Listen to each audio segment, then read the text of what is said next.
because I spoke to her a number of times. So if that's true, then yes, that would be me. okay, so that would be you. So you're the person that, say, if I'm a board member and I have a question, I could ask you. Yes, most certainly. I'll Okay. give you my cell phone. I give it to all my board members. I've got 16 And she will answer it all hours of the day. So it is 859-358. Wait a minute, 859 358. 358. Is this going to be on, like, maybe I'll give it to you. Yeah. I just don't realize I'm filming this, so maybe that's not a good idea, but I'll give it to you. Okay, the few times that I talked to Susan, to Miss Already, was she was en route from one place to another. She was extremely helpful, and of course this was before I was a board member, and I was the editor of the local paper, and she was very upfront and very knowledgeable about her work. So okay, I just wanted to know if you're the district. That would be me. That would be you. Okay. That would be me. I've never heard that term used. That's what I actually was. I'm just the director of the District 180. Well, they use the term. Actually, they use the term district coach, and I'd never heard it. Yes. And that term has been fairly new, because the time I called the KDE, they said, well, they were kind of in the process of putting together like a job description for that. Okay. All right. So we can call you anytime. You can call, and if I don't answer, that means I'm in school, but I will get back to you. I mean, since we're in a capable bunch, we're going to call you a lot. That's okay. All right, that's job security for me. Okay. All right. So just going through the standards right now and kind of giving you an overview of each standard and where we were. Standard 4 was the district's highest rating with 2.13, and this is for our resources and support systems. Are our students' needs being met? Are we looking at the different programs and resources that we have available for our students?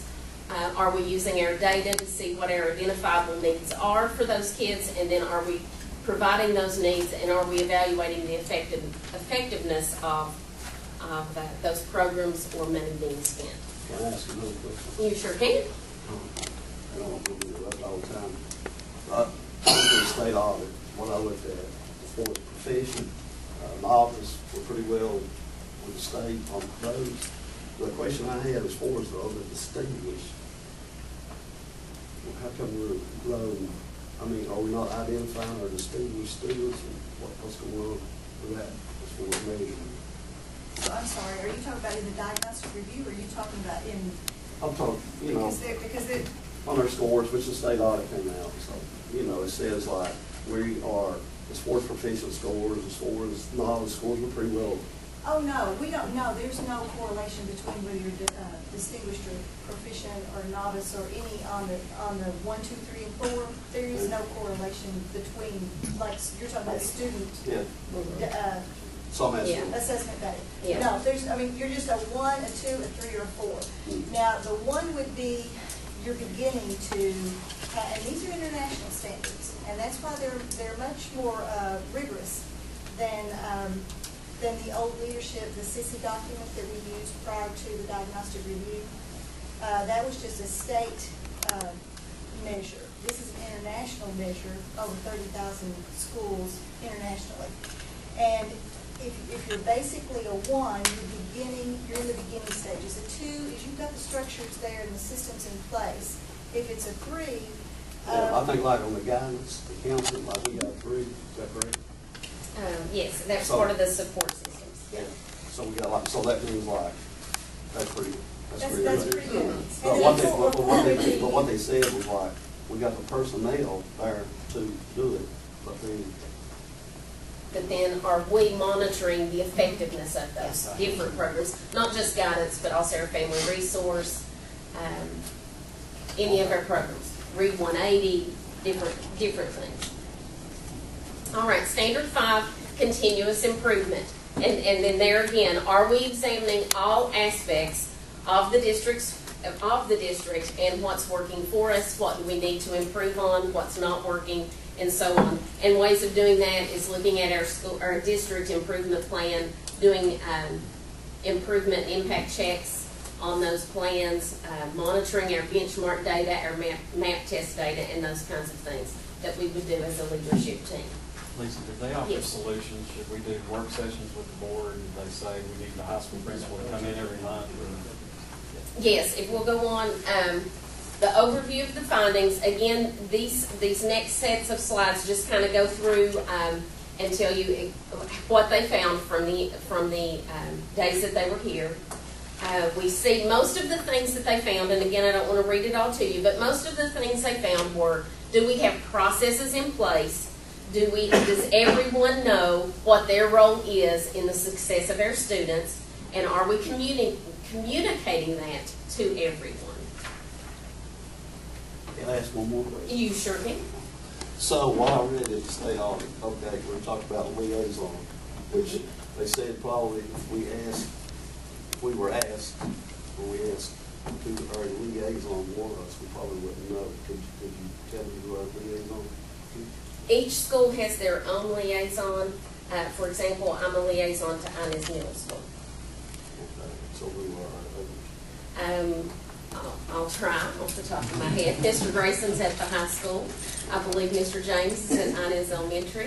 I believe Mr. Cornett is at the two Warfield schools, and that leaves Dana James at Eden. Thank you so much. Okay, but what I, I'm sorry. okay, another thing I thought that the roles of the liaisons weren't clearly spelled out, just exactly what they were supposed to do. Which is what we're saying. What they found when they came in is that we have some procedures in place, but we don't necessarily have formal processes, formal systems, so that if someone left and a new person came in, could they pick up and go with it?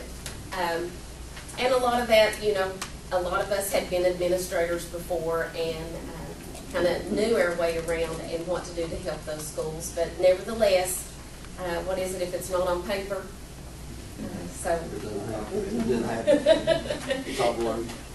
So standard 2, then again, a lot of standard 2. We have all of the legally required policies in our policy manuals, our handbooks that you have. But are those policies distinct to our district and unique to our students' needs?